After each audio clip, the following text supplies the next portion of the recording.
Hello, my dear lore seekers.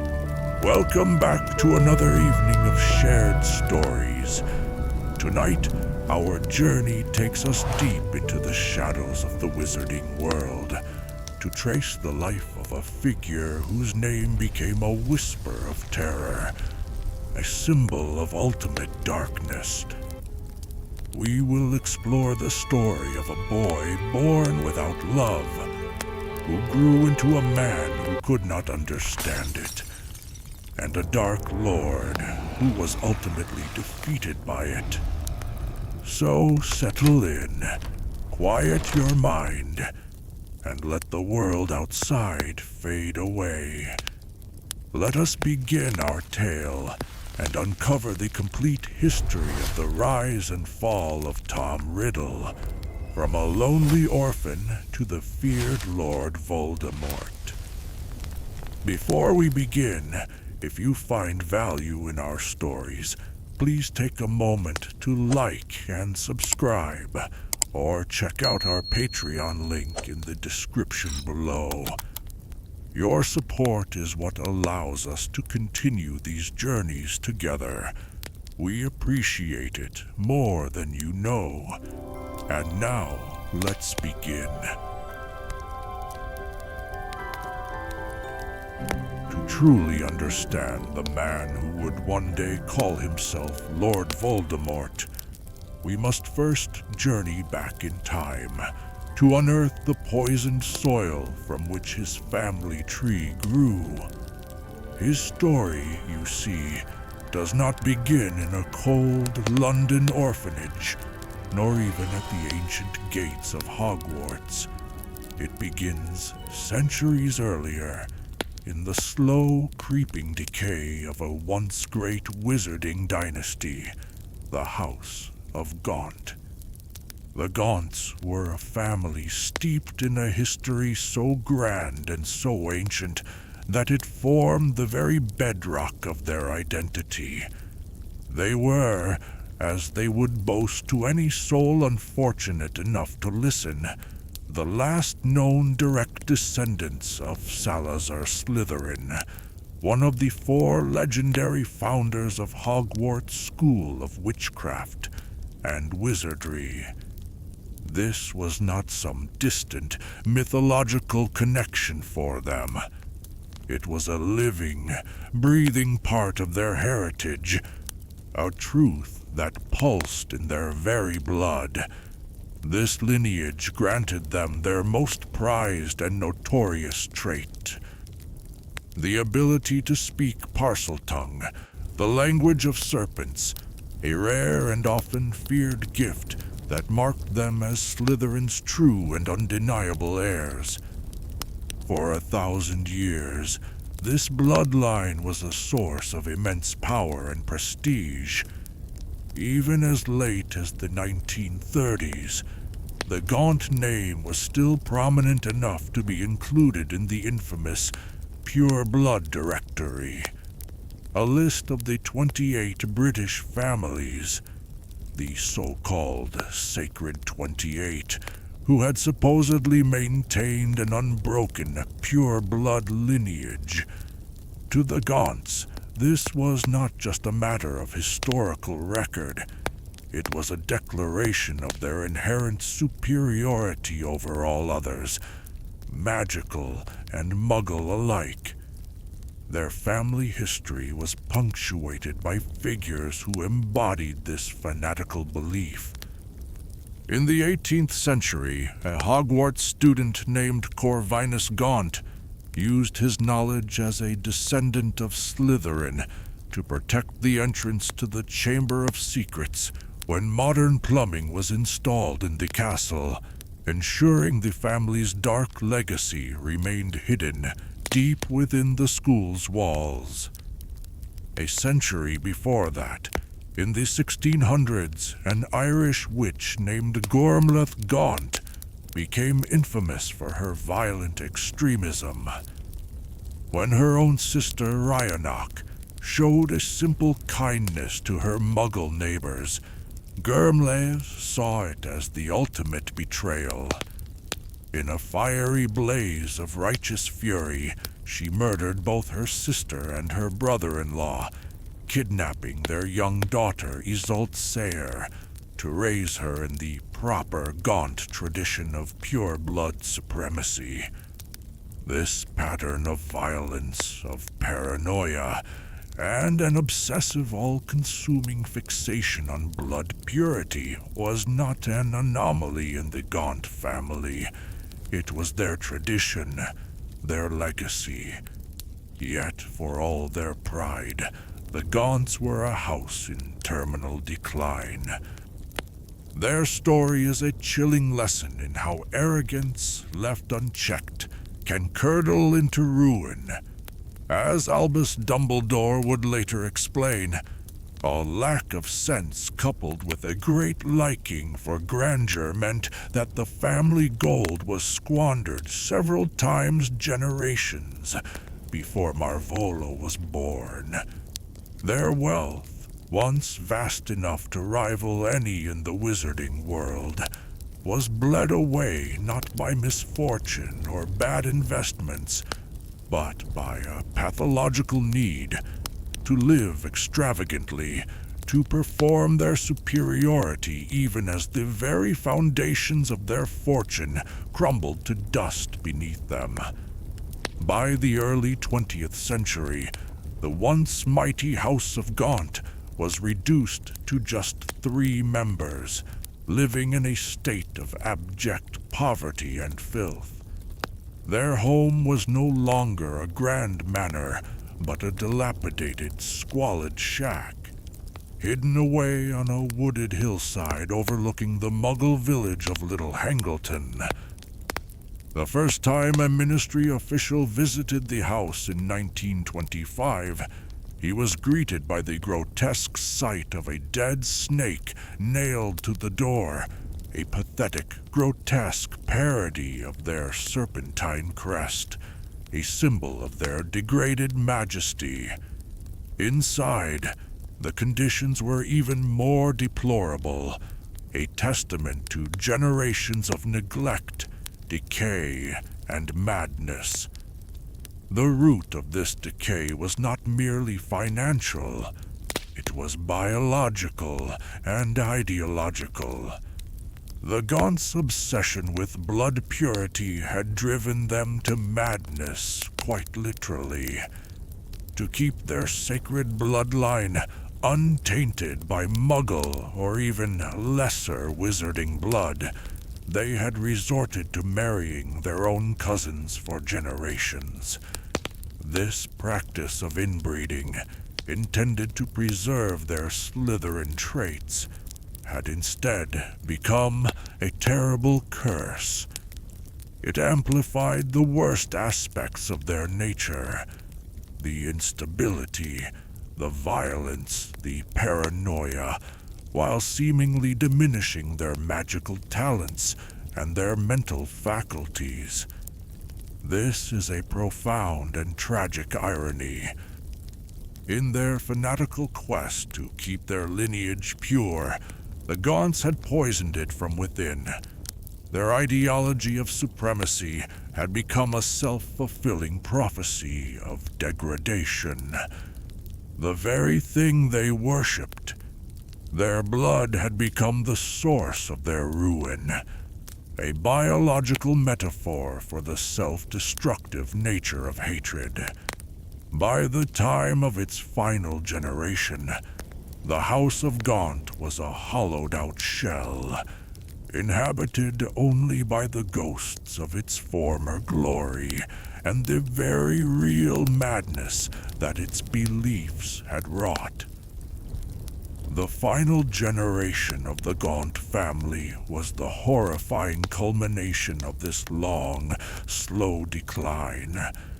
They were not just poor, they were broken, living in a psychological prison, built from the contradictions of their own existence.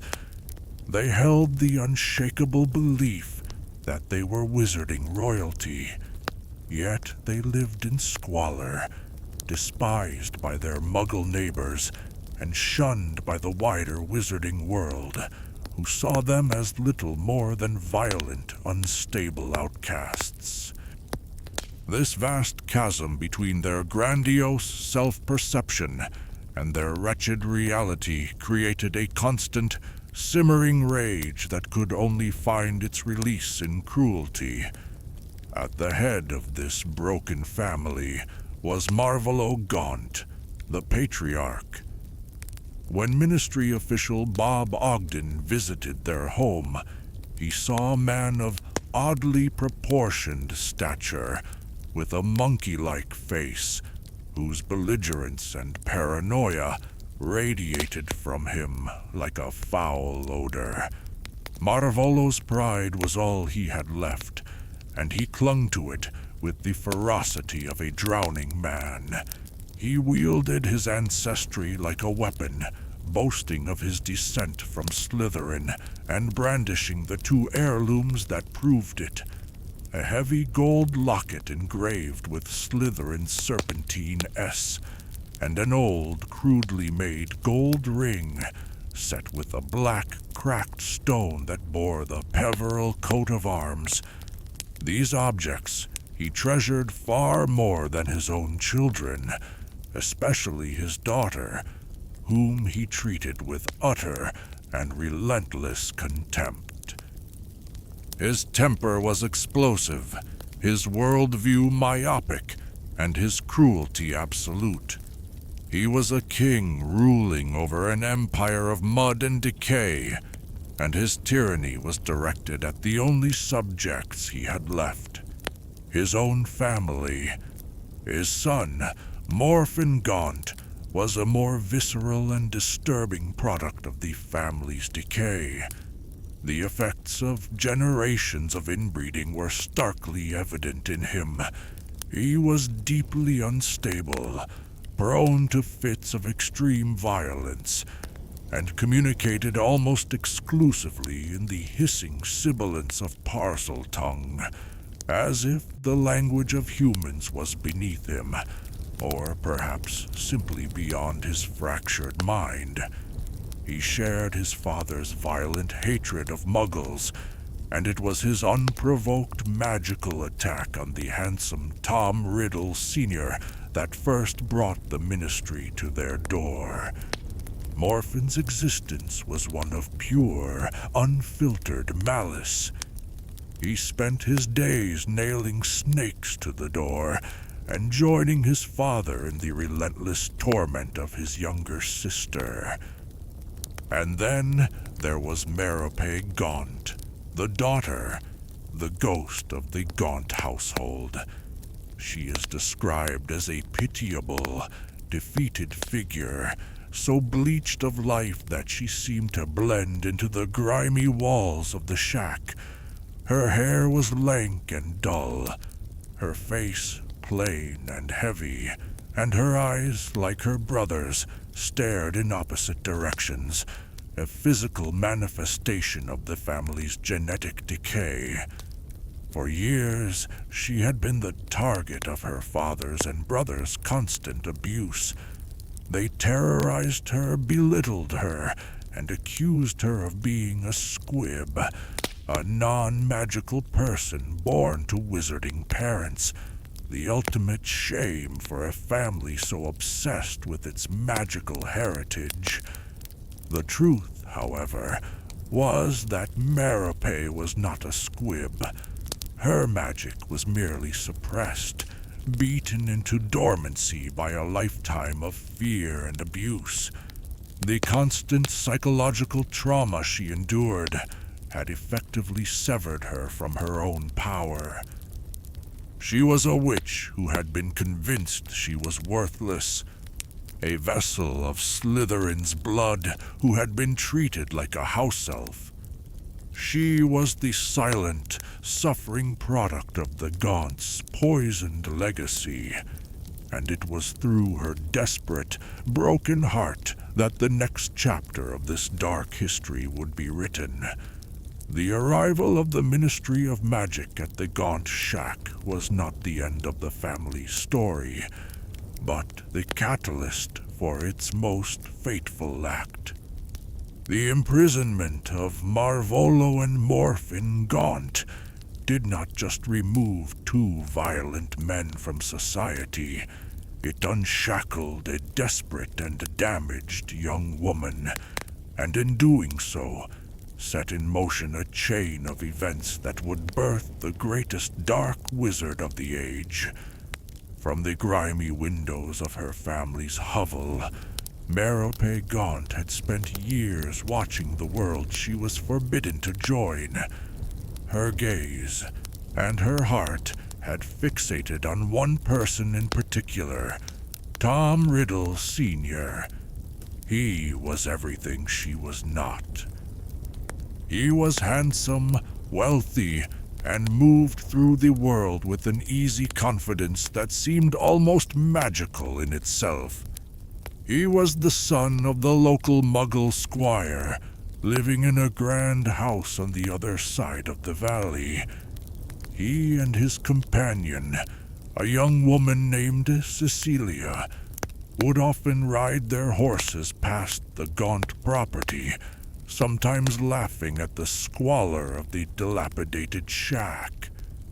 To Merope, trapped in a world of filth, violence, and self-loathing, Tom Riddle Sr. represented an impossible dream of beauty, freedom, and a normal life. This silent, one-sided obsession did not go unnoticed. Her brother, Morphin, would taunt her viciously for hankering after a filthy, dirt-veined muggle. One fateful day, Morphin's rage boiled over. Seeing Tom Riddle Sr. ride past, he unleashed a jinx that covered the muggle's body in painful hives. This act of petty cruelty was the final straw. It brought the Ministry of Magic to their door, and after a violent confrontation with the Ministry official, Bob Ogden, both Marvolo and Morphin were arrested and sentenced to terms in Azkaban Marvolo for 6 months, Morphin for 3 years.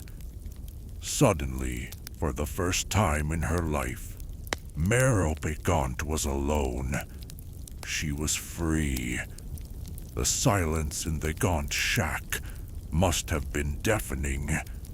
With the constant torrent of abuse and threats gone, something within Merope began to stir. The magic that had been suppressed for so long, choked by fear and despair, began to flourish. In her newfound freedom, she was no longer the powerless victim. She was a witch, a descendant of Slytherin, and she now had the means to seize the life she had only ever dreamed of. Her plan was as desperate as it was horrifying. She decided to act on her obsession with Tom Riddle Sr.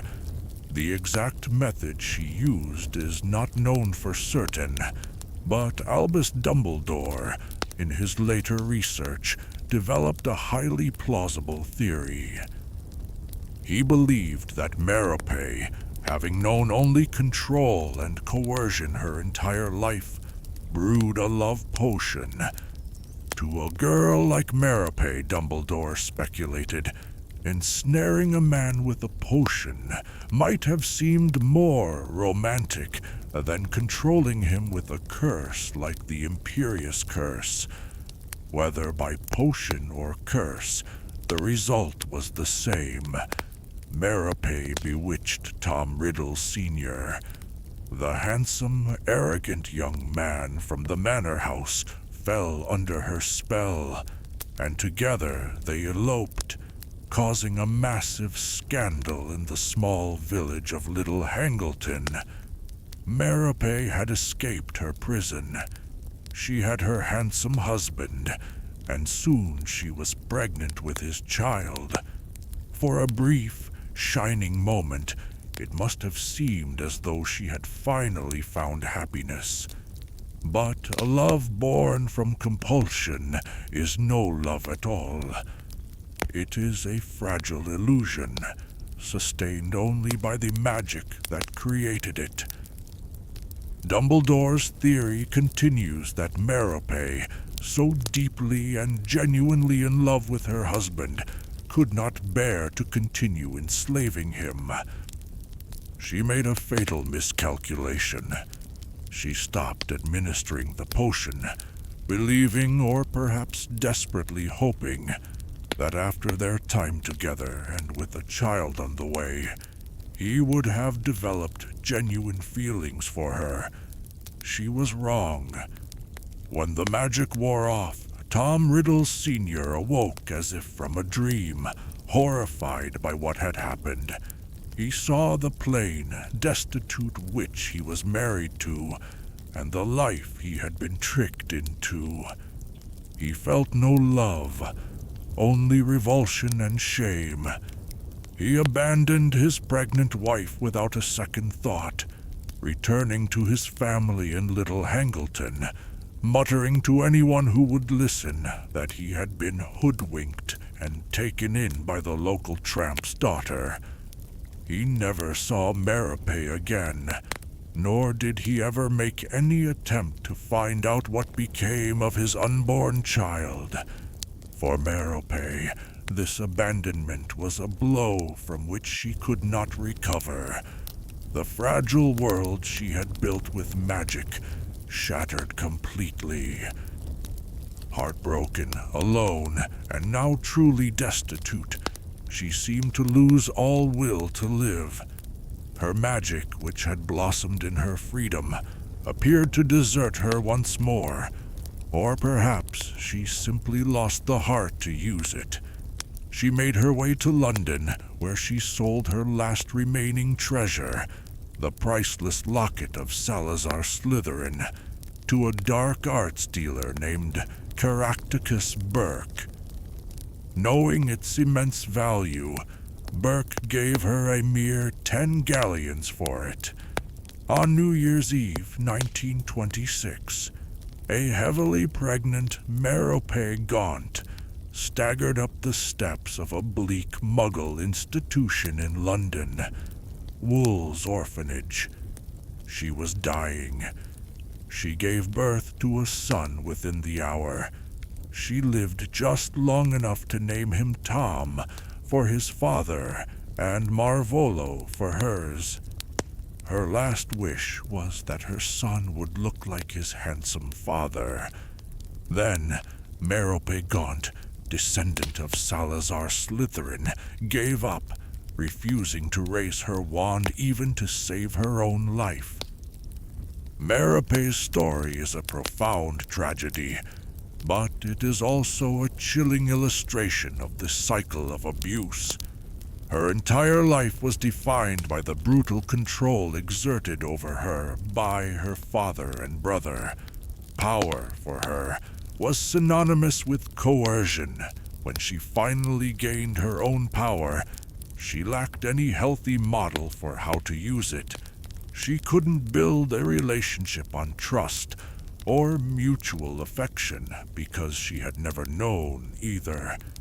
So she used magic to replicate the only dynamic she understood: domination. Her use of the love potion was not an act of calculated evil, but the desperate, misguided act of a deeply traumatized individual trying to get what she craved: love and escape, using the only tools her horrific upbringing had given her. She was both a victim of abuse and a perpetrator of it, a tragic figure who passed her own brokenness onto the next generation in the most fundamental way imaginable. This leads us to the very conception of Tom Riddle. The idea that a child conceived under a love potion would be incapable of feeling love is a cornerstone of his character. This is more than just a symbolic detail. It suggests a form of magical determinism. In the world of Harry Potter, the emotional and magical state of the parents at the moment of conception can imprint itself upon the child's very soul. Tom Riddle was born from a union devoid of love, founded on deception and magical coercion. As a result, he was born with a fundamental piece of his humanity missing. He was born with a soul that was already incomplete, incapable of understanding the one power that could have saved him, and the one power that would ultimately destroy him. His life was a tragedy of choices, but it began as a tragedy of predestination. A boy cursed before he ever drew his first breath. On the last day of 1926, a child was born into the cold, sterile world of a London orphanage. He was given the name Tom Marvolo Riddle, a name that tethered him to two worlds he did not know. The world of the wealthy Muggle father who had abandoned him, and the world of the magical grandfather whose legacy was decay. He was an orphan in the most literal sense, his mother having died an hour after his birth. This was the bleak beginning for the boy who would become Lord Voldemort. Wool's Orphanage was a product of its time. Located in London, it was a grim, square building surrounded by high railings, described as shabby but spotlessly clean. The 1930s were a time of great hardship in Britain, and orphanages were often grim, underfunded institutions. However, Wool's was not a place of active, malicious cruelty.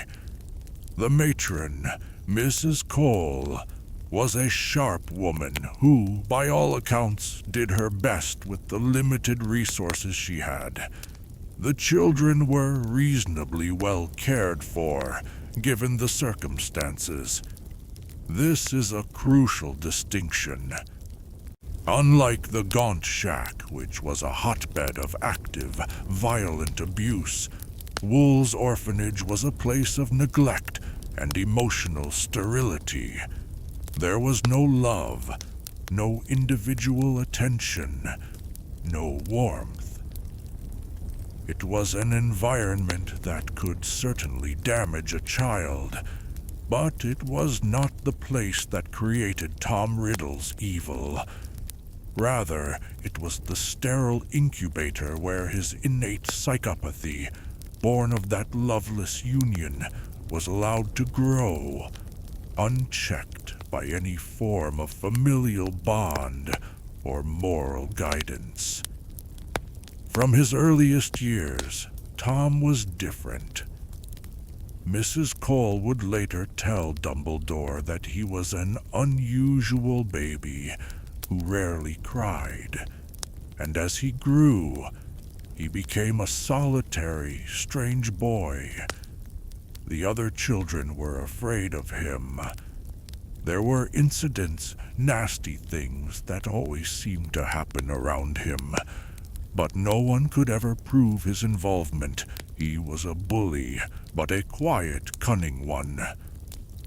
His magical abilities manifested early, and unlike the chaotic, uncontrolled bursts of magic common in young witches and wizards, Tom's power was focused and deliberate.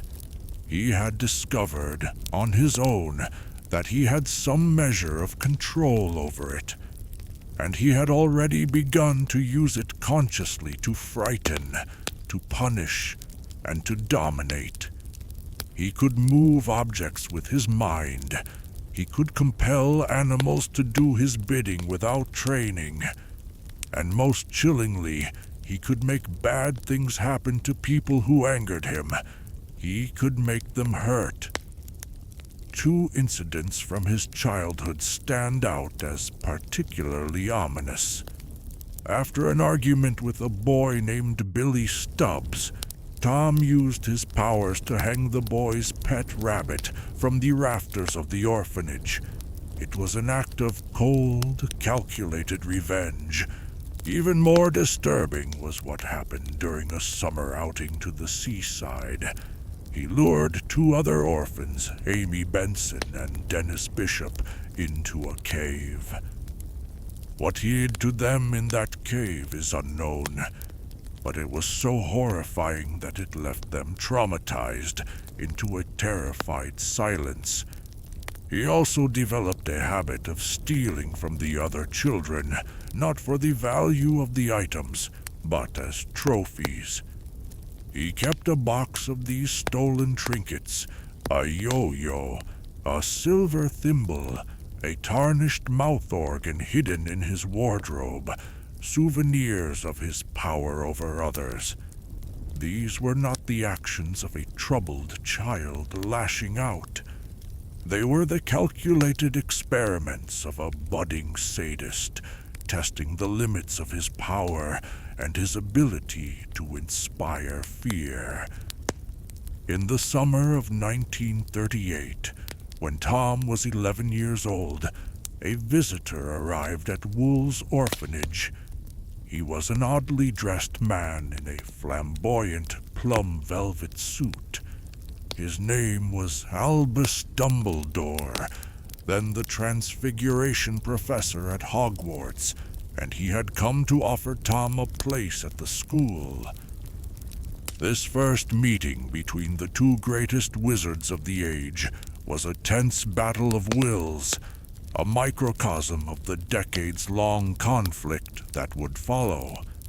Tom, already wary and suspicious of adults, initially believed Dumbledore was a doctor, a psychiatrist sent from an asylum to study him. "I am not mad," he insisted. Dumbledore calmly replied that he was not a doctor, but a professor, and that he had come to offer Tom a place at a different kind of school.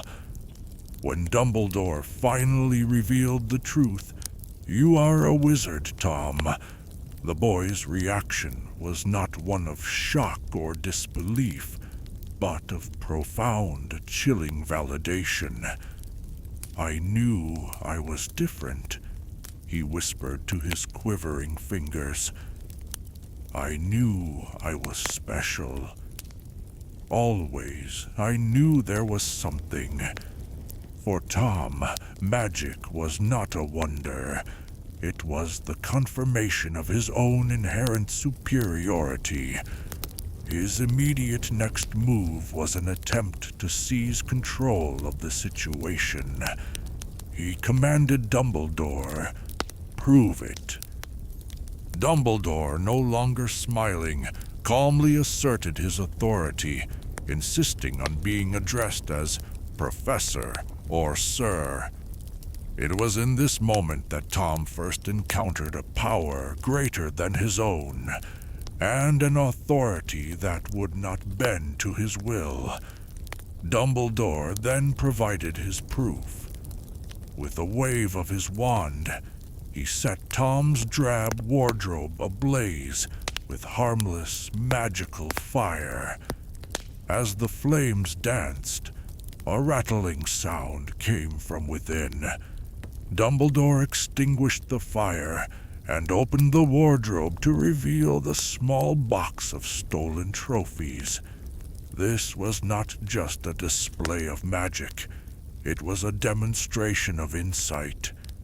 Dumbledore showed Tom that his secrets were not safe, that his petty acts of cruelty were known.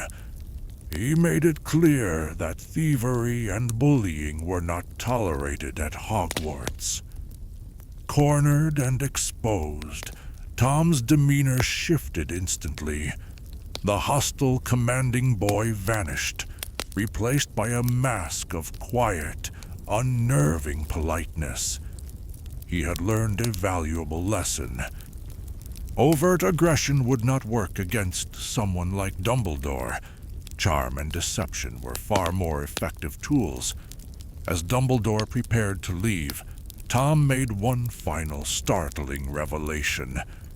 He told the professor that he could talk to snakes. He asked if it was normal.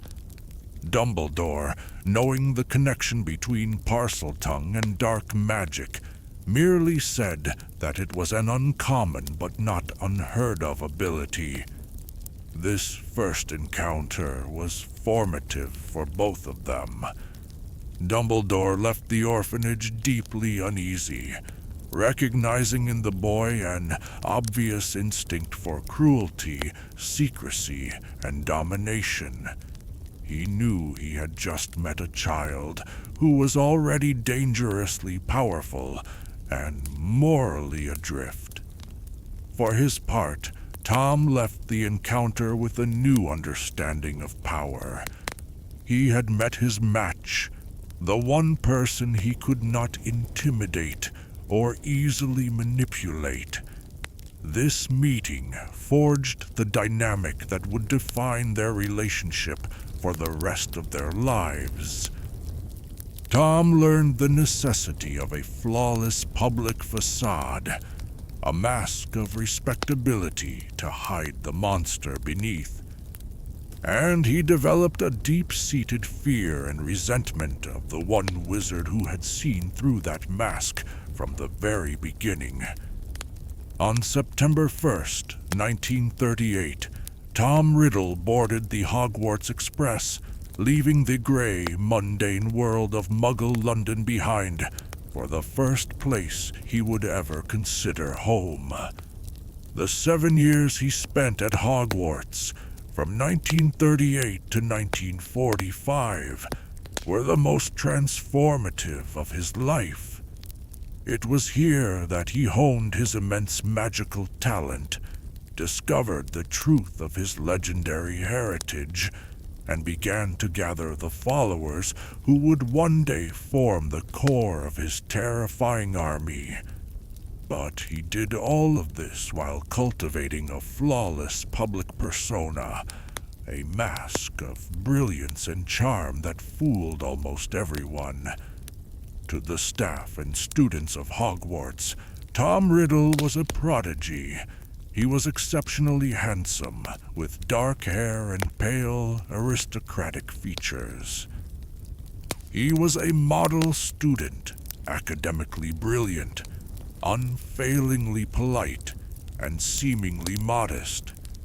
He excelled in every subject, earning the admiration of nearly all his professors. His head of house, the affable and ambitious potions master, Horace Slughorn, was particularly captivated.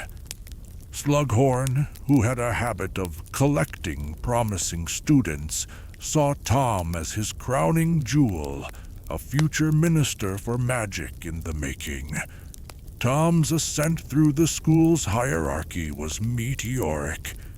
He was made a prefect in his 5th year, and head boy in his 7th, the highest honors a student could achieve. He was the golden boy of Slytherin House, respected and admired by all. But this entire persona was a meticulously crafted illusion. The lesson he had learned from his first meeting with Dumbledore, that overt cruelty was foolish, had been taken to heart. At Hogwarts, Tom Riddle perfected the art of manipulation. He learned that true power came not from petty acts of terror, but from influence, reputation, and the subtle weaponization of respectability. By becoming the perfect student, he gained the trust of authority figures like Slughorn, which granted him access to privileges, knowledge, and resources like the restricted section of the library that were essential to his secret ambitions. Only one person was not fooled. Albus Dumbledore. Now the Transfiguration Professor watched Tom with a quiet, persistent suspicion. He never forgot the cold, cruel boy he had met in the orphanage, and he saw the same darkness lurking behind the charming facade of the brilliant student. Behind this mask of perfection, Tom was driven by a burning obsession: his parentage. He despised his name, Tom, for its commonness, a constant reminder of the Muggle father he had never known, and the orphanage he so desperately wanted to forget. He clung to the belief that his magical abilities must have come from his father, reasoning that no witch could be so weak as to die in childbirth. His only clue was his middle name, Marvolo. For 5 painstaking years, he delved into the school's ancient records, searching for any trace of a wizard named Marvolo. His research eventually led him to the dark, decayed history of the House of Gaunt, and through them, to the stunning revelation that he was the last remaining descendant of Salazar Slytherin himself.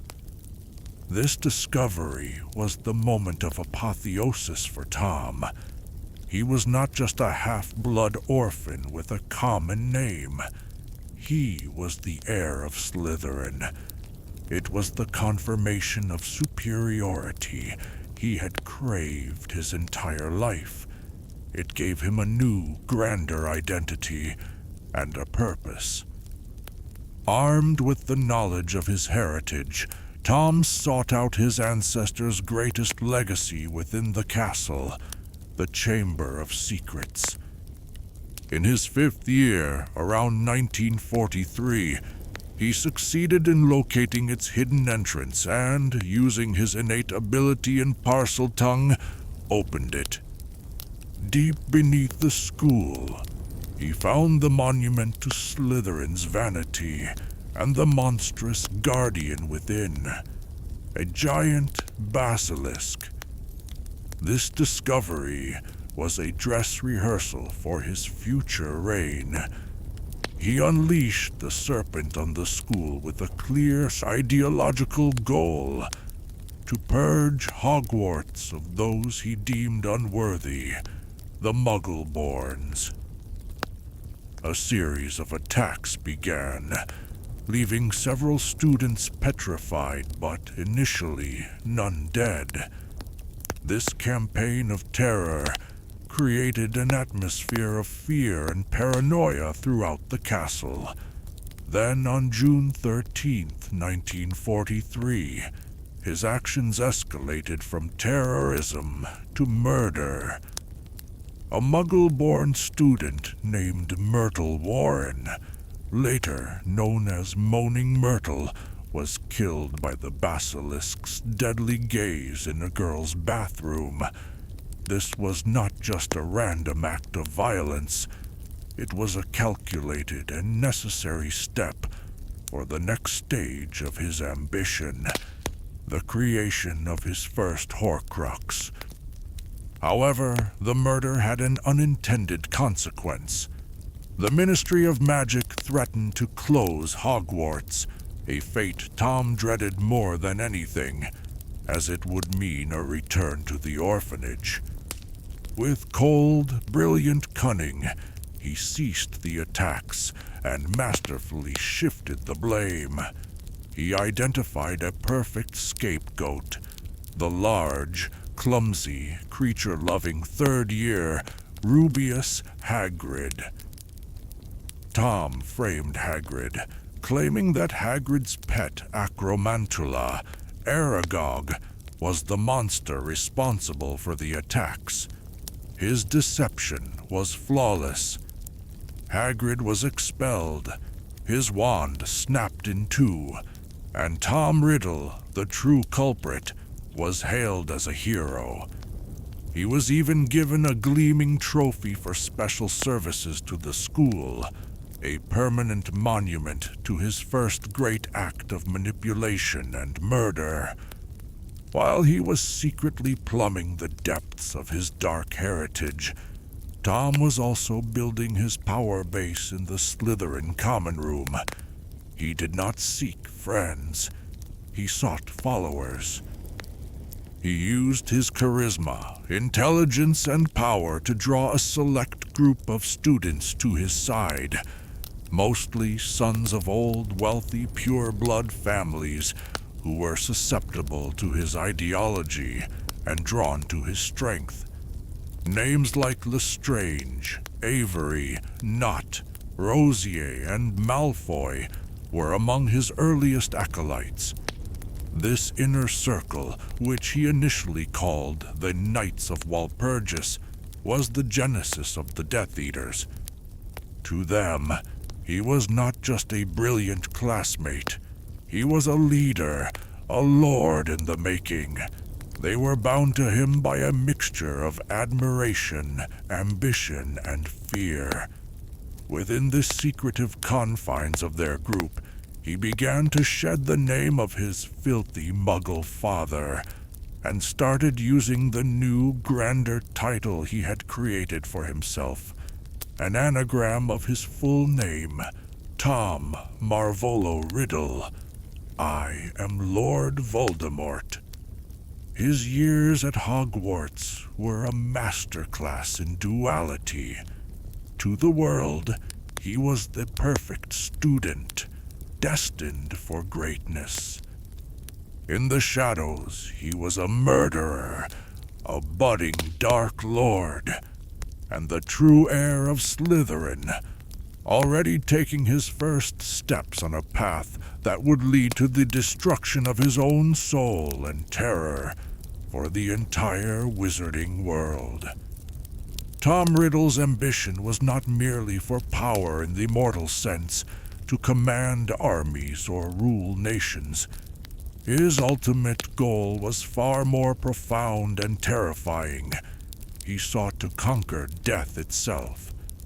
This obsession, likely born from a deep-seated contempt for his mother's weakness in dying and a pathological fear of his own annihilation, became the central driving force of his life.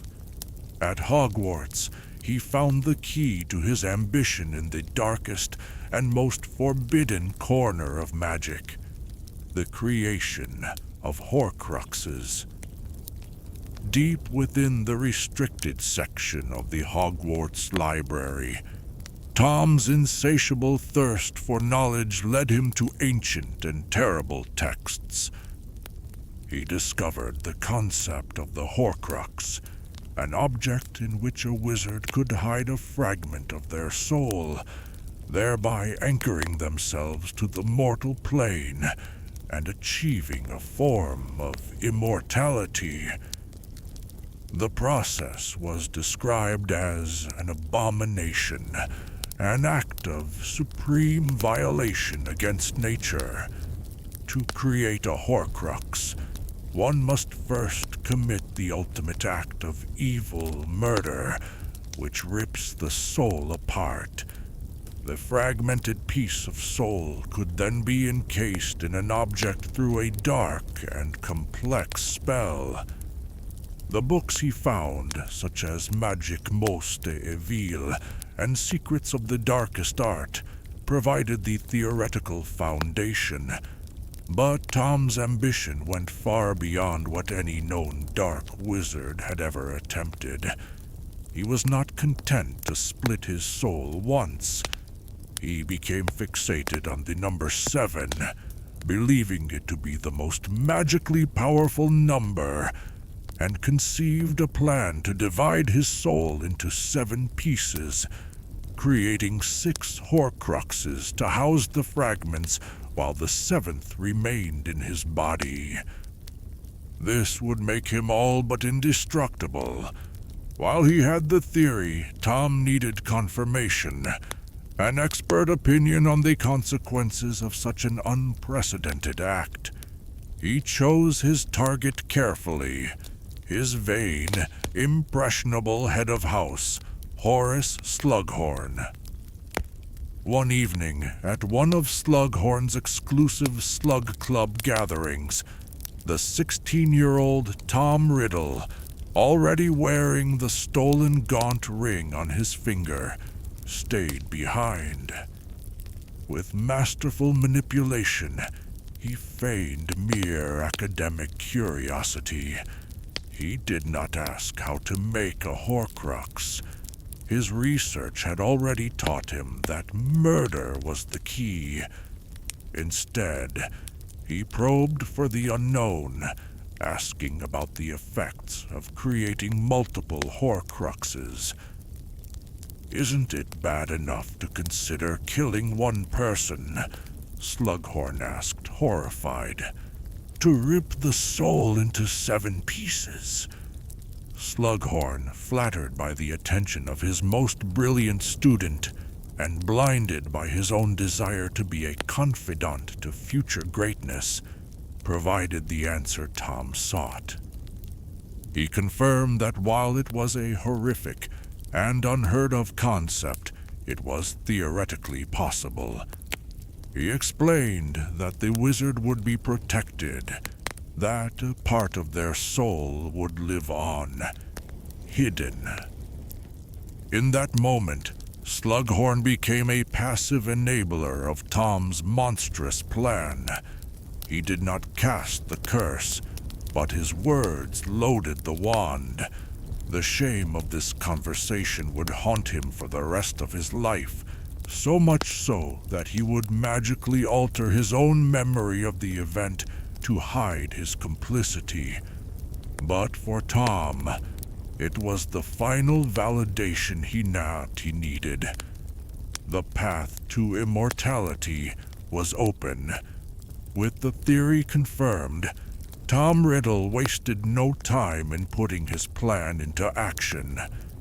He had already committed the necessary act of murder. Now he would perform the dark magic to split his soul. His first Horcrux was created using the murder of Moaning Myrtle. In the aftermath of her death in June 1943, the 16-year-old Tom used that soul-rending act to imbue his diary, a simple, blank book purchased from a Muggle shop with the first fragment of his soul. The choice of a mundane object was ironic, perhaps a symbolic gesture of elevating something ordinary and Muggle-related into an object of immense dark power, mirroring his own journey from a half-blood orphan to the heir of Slytherin. The second murder, and the creation of his second Horcrux, was a far more personal and ritualistic act. In the summer of 1943, between his 5th and 6th years at Hogwarts, the 16-year-old Tom Riddle took a journey to Little Hangleton to find his remaining family. There, in the filthy Gaunt shack, he found his uncle, Morphin. From the rambling, parcel-tongue-speaking Morphin, Tom learned the full story of his heritage, of his witch mother, Merope, and his Muggle father, Tom Riddle Sr., who had abandoned her. The confirmation that his father was a filthy Muggle who had rejected his magical mother filled Tom with a murderous rage. This was the ultimate source of his shame, the taint in his bloodline he so despised. He stunned his Uncle Morphin and took from him the family's heirloom ring.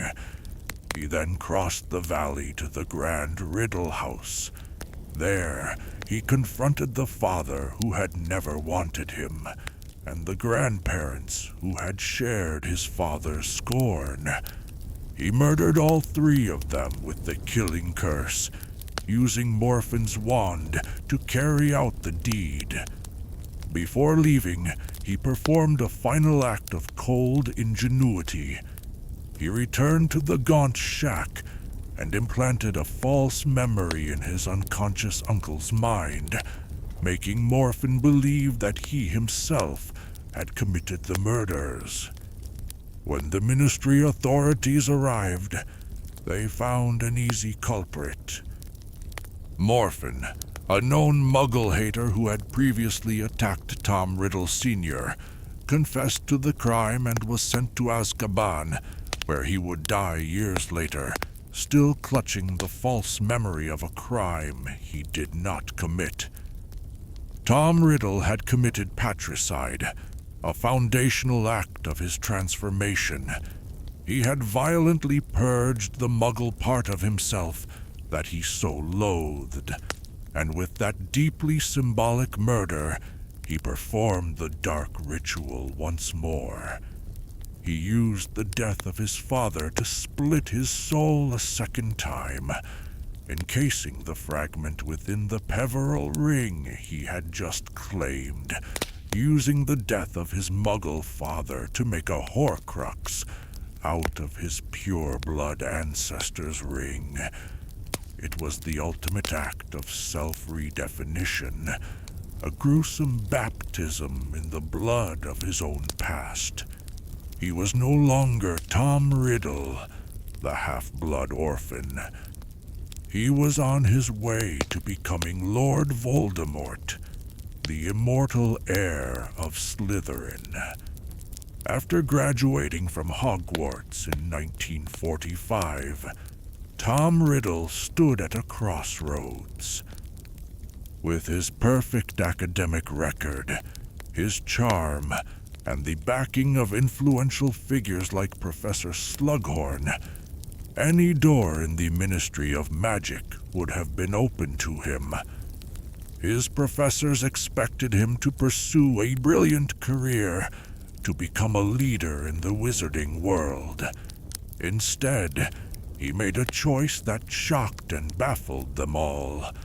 He took a job as a humble shop assistant at Borgin and Burke's, a dusty, disreputable antique shop in the dark heart of Nocturne Alley, known for dealing in dangerous and forbidden artifacts. Tom's motives, of course, had nothing to do with retail. The position was a means to an end. It gave him unparalleled access to two things he craved: rare, powerful magical objects, and the wealthy, often foolish witches and wizards who collected them. He was a predator hiding in plain sight, using his handsome face and disarming charisma to persuade people to part with their priceless treasures. His most significant target was a wealthy, elderly, and rather vain witch named Hepzibah Smith.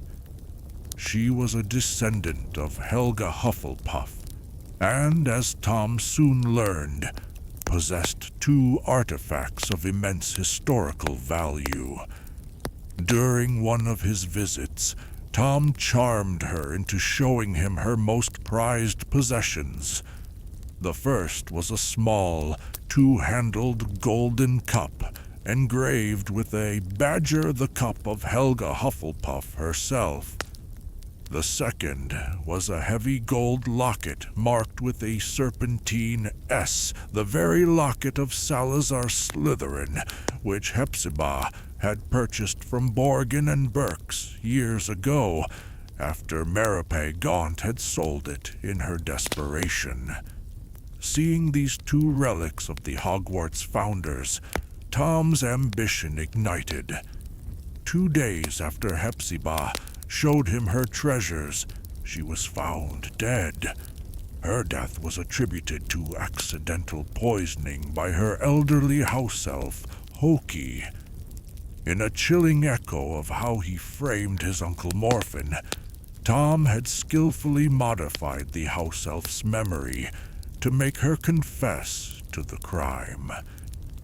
In the confusion, both the cup and the locket vanished. Tom Riddle resigned from his position at Borgin and Burke's and disappeared completely. He had acquired 2 more priceless artifacts for his collection of Horcruxes. For the next 10 years, from roughly 1955 to 1965, Tom Riddle vanished from the public eye. As Dumbledore would later piece together, this was a period of intense travel and dark transformation. He journeyed far and wide, delving deeper into the dark arts than any wizard before him. He consorted with the very worst of our kind, and underwent so many dangerous, magical transformations. During these travels, he hunted down another Founder's relic. While still a student at Hogwarts, he had charmed the ghost of Ravenclaw Tower, the Grey Lady in life, Helena Ravenclaw, into revealing the hiding place of her mother's lost diadem, which was said to grant wisdom to the wearer. Helena had hidden it in a hollow tree in a forest in Albania centuries ago. Tom traveled to that remote forest, retrieved the diadem, and added it to his collection. With his collection of artifacts growing, he continued his grim work of creating Horcruxes. He used the murder of Hepzibah Smith to turn Hufflepuff's cup into a Horcrux. He killed a nameless Muggle tramp to transform Slytherin's locket. And he murdered an unknown Albanian peasant to desecrate Ravenclaw's diadem. With each murder, with each tearing of his soul, he moved further from humanity. This spiritual decay began to manifest physically. The constant mutilation of his soul and his deep immersion in forbidden magic started to warp his body. His handsome face, once his greatest tool of manipulation, began to blur and distort.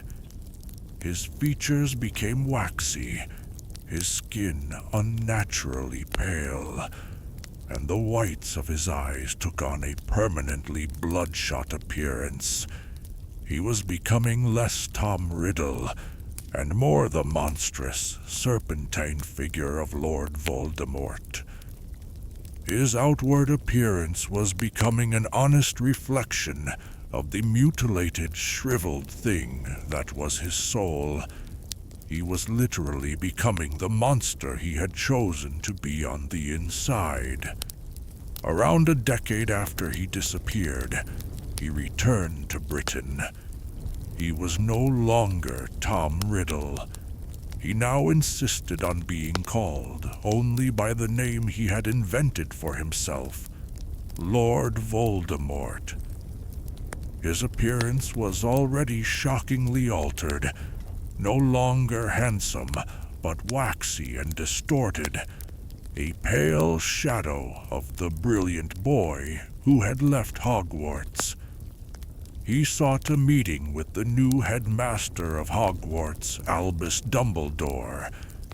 His stated purpose was to apply, once again, for the post of defense against the dark arts teacher. Dumbledore, however, saw through the pretext. He knew Tom's true motives were far darker. He likely wanted to use the position to influence and recruit a new generation of followers, and, more pressingly, to gain access to the castle to hide one of his precious Horcruxes. Their final meeting was tense and cold. Dumbledore flatly refused him the job, addressing him as Tom, and making it clear that he knew what he had become. "The time is long gone when I could frighten you with a burning wardrobe," Dumbledore told him sadly. Thwarted and enraged, Voldemort left the castle, but not before leaving behind 2 curses. The first was the diadem of Ravenclaw, which he hid in the Room of Requirement, believing its location to be his secret alone. The second was a powerful jinx placed upon the Defense Against the Dark Arts position itself, ensuring that from that day forward, no teacher would ever hold the post for more than a single year.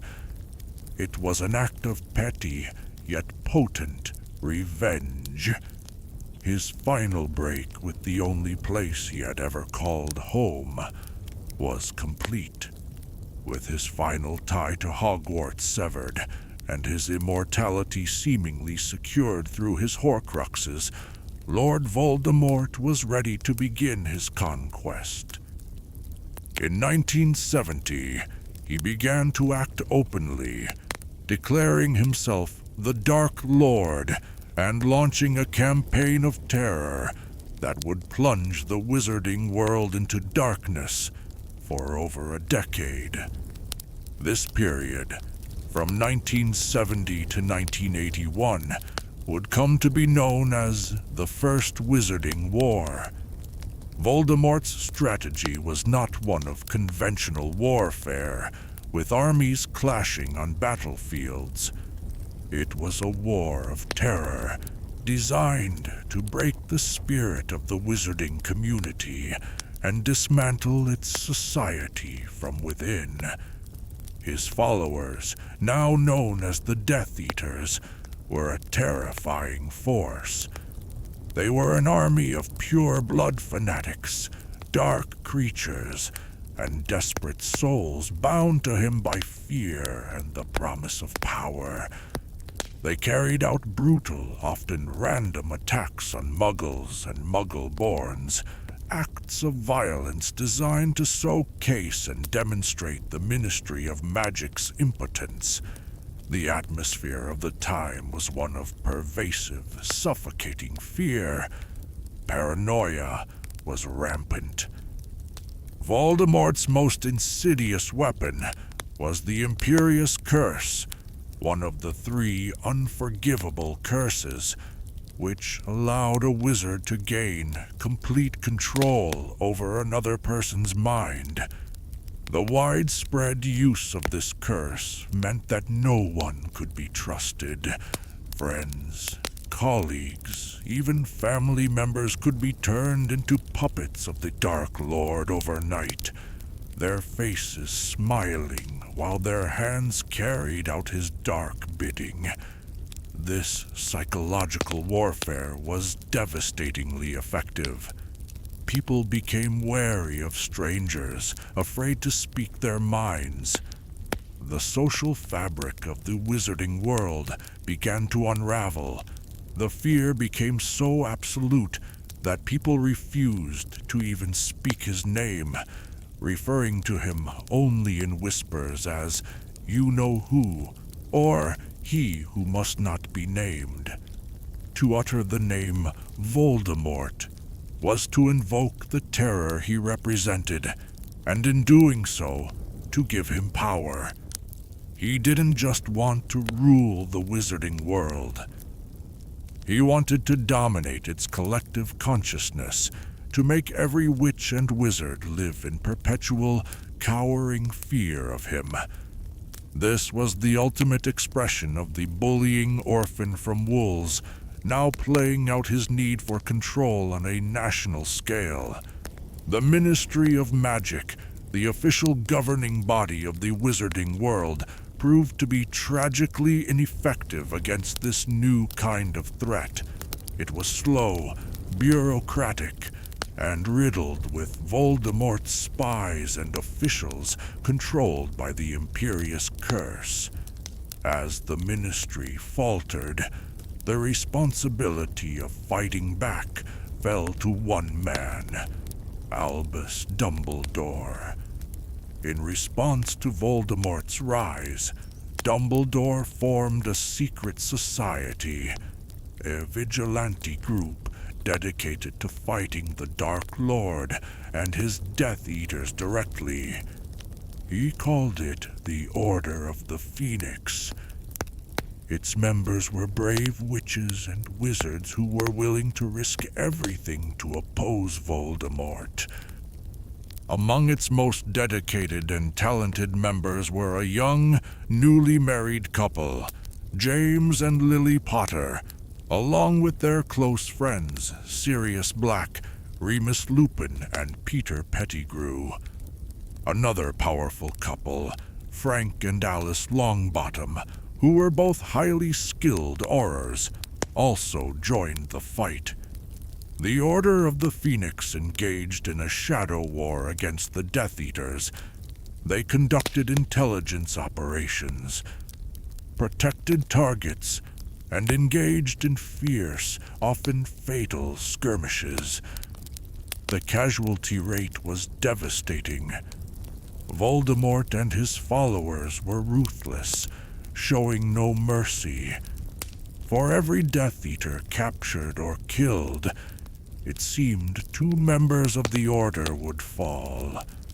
As the years dragged on, the wizarding world grew darker. Families were torn apart, prominent figures were murdered, and hope began to fade.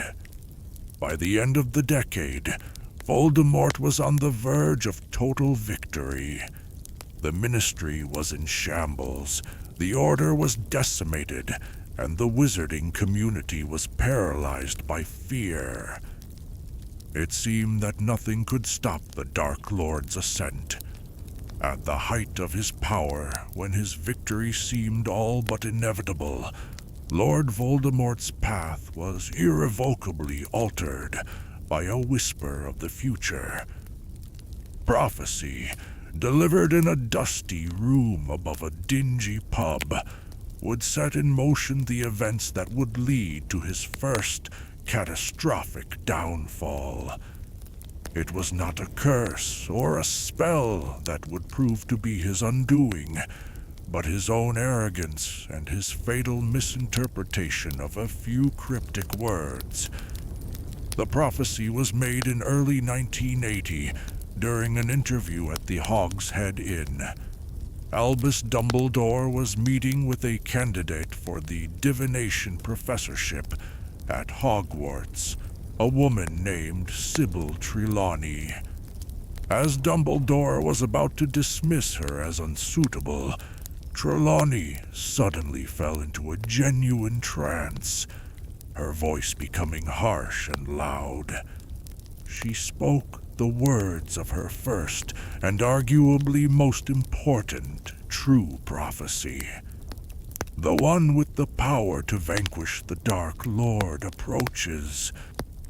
Born to those who have thrice defied him, born as the 7th month dies, and the Dark Lord will mark him as his equal, but he will have power the Dark Lord knows not, and either must die at the hand of the other, for neither can live while the other survives. The one with the power to vanquish the Dark Lord will be born as the 7th month dies. Unbeknownst to Dumbledore and Trelawney, they were being eavesdropped upon. A young Death Eater, Severus Snape, was listening at the door. Though he was discovered and thrown out before he could hear the entire prediction, he had heard enough. He rushed to his master, Lord Voldemort, and reported what he had learned, that a child would be born at the end of July, to parents who had defied him 3 times, and this child would have the power to vanquish him. For a wizard obsessed with conquering death, this prophecy was an intolerable threat. The idea that a mere infant could possess the power to destroy him was an affront to his entire existence. He became fixated on finding and eliminating this child before he could become a danger. His intelligence network quickly identified two families who fit the criteria. The first was the Longbottoms, Frank and Alice, both respected Aurors and members of the Order of the Phoenix, who had indeed defied him on at least 3 occasions. Their son, Neville, was born on July 30th.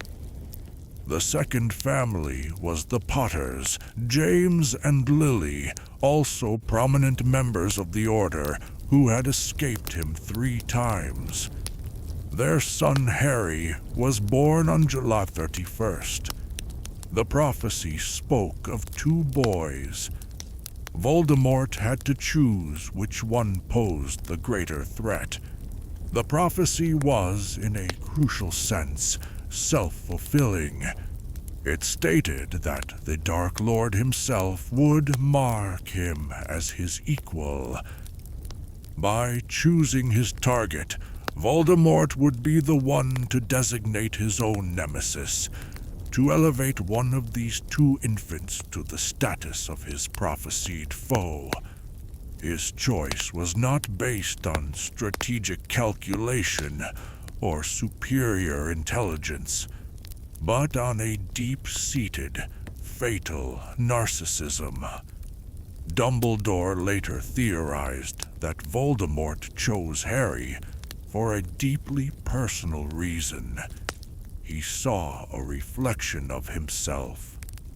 Neville Longbottom was a pure blood, born to a long line of respected wizards.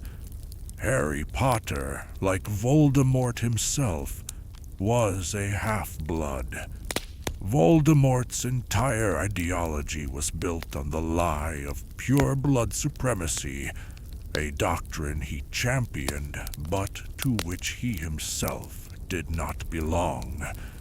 In his profound arrogance and self-obsession, he believed that his equal, his greatest threat, must share his own tainted heritage.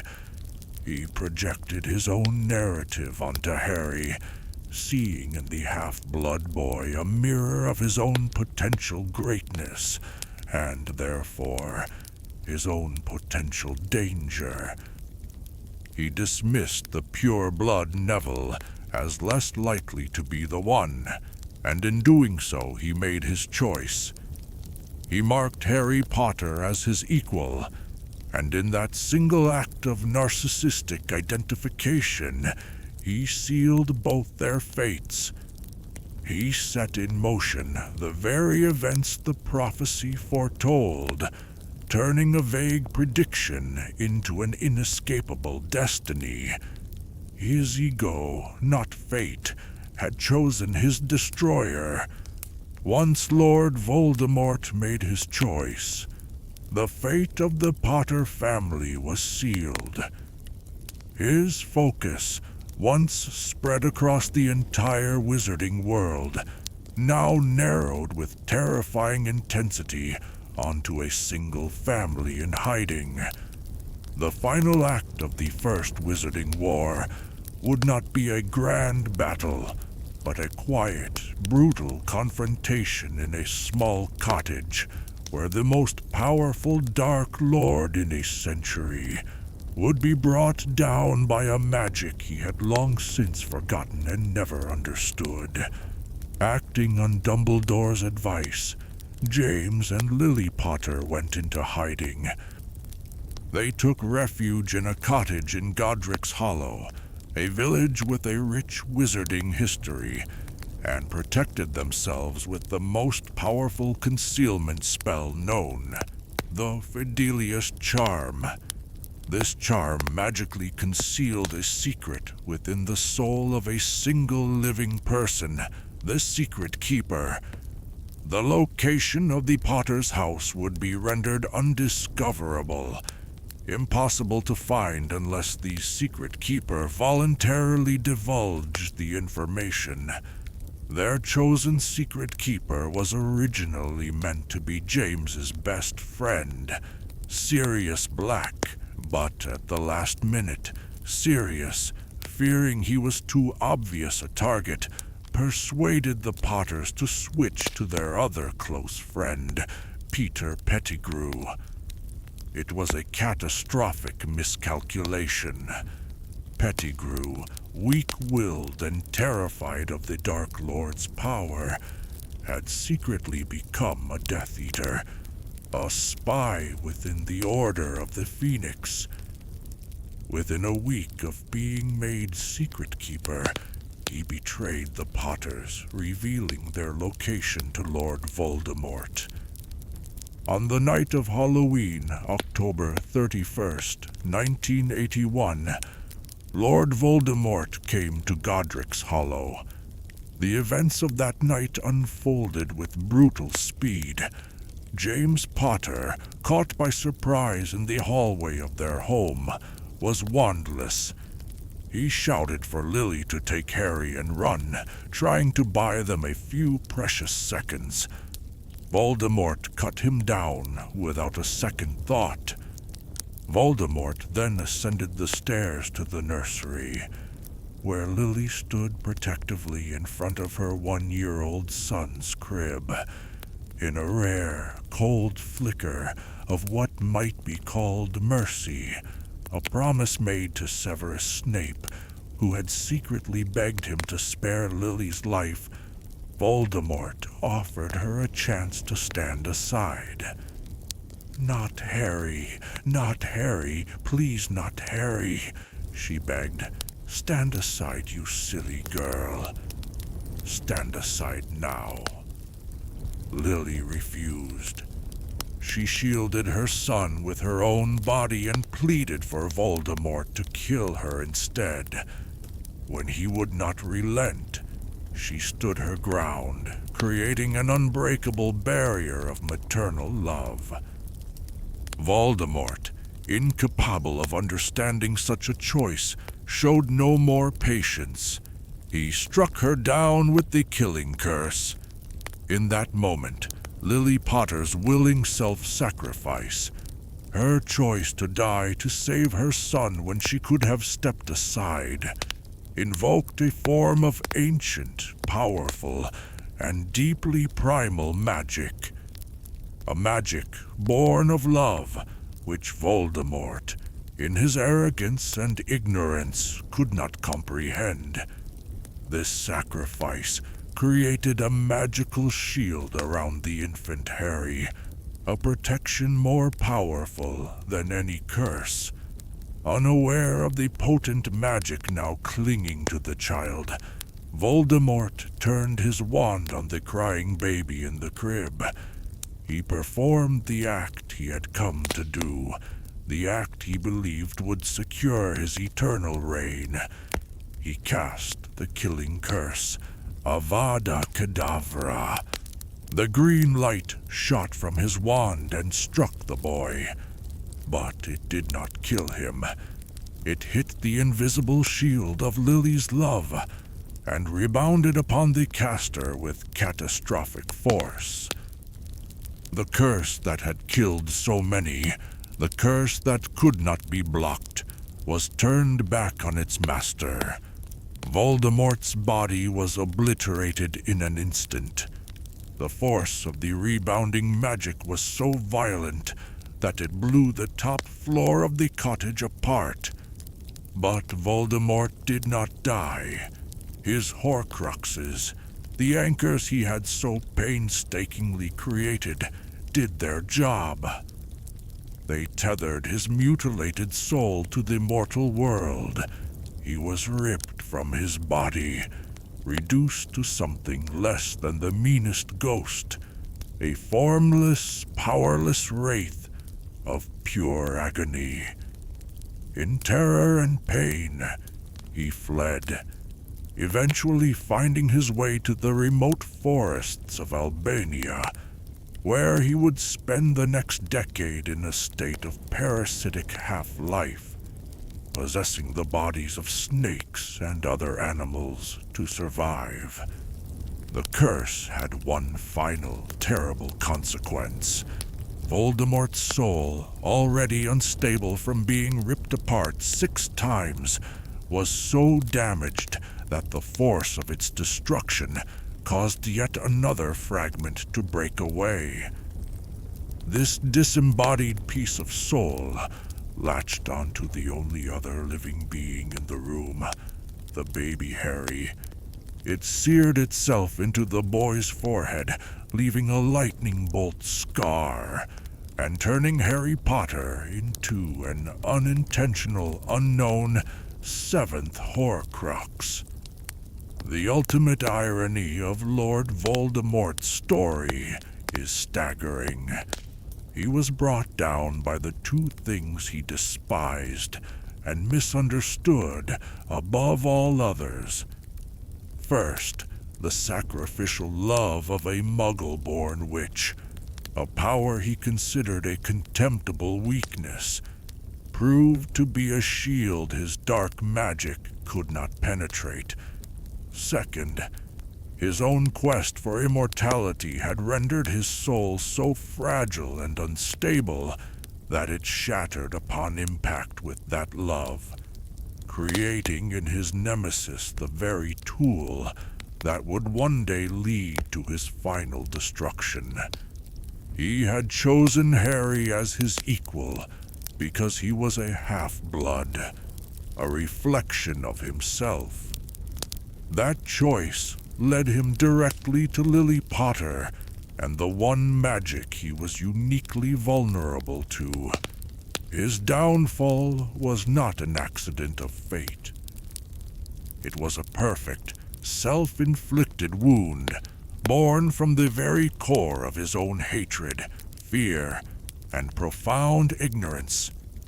The reign of Lord Voldemort was over for now, and the legend of the boy who lived had just begun. And that, my dear friends, is where our story must end for tonight. We have traced the long, dark road of Tom Riddle, from a cursed conception to a self-inflicted damnation, a journey driven by a desperate flight from death and a complete absence of love. In his relentless quest to become more than human, to achieve a state of immortal perfection, he systematically stripped away every piece of his own humanity until there was nothing left but a monster. And in the end, the most powerful Dark Lord in a century was vanquished not by a more powerful curse, but by the simple ancient magic of a mother's love, a force he was born unable to comprehend and chose to despise for his entire life. In a future tale, we will explore the long years of Voldemort's exile, his slow and terrible return to power, and the Second Wizarding War that followed. But for now, let the shadows of this story settle. Thank you for joining me on this journey into the lore. Until next time, stay safe and sweet dreams.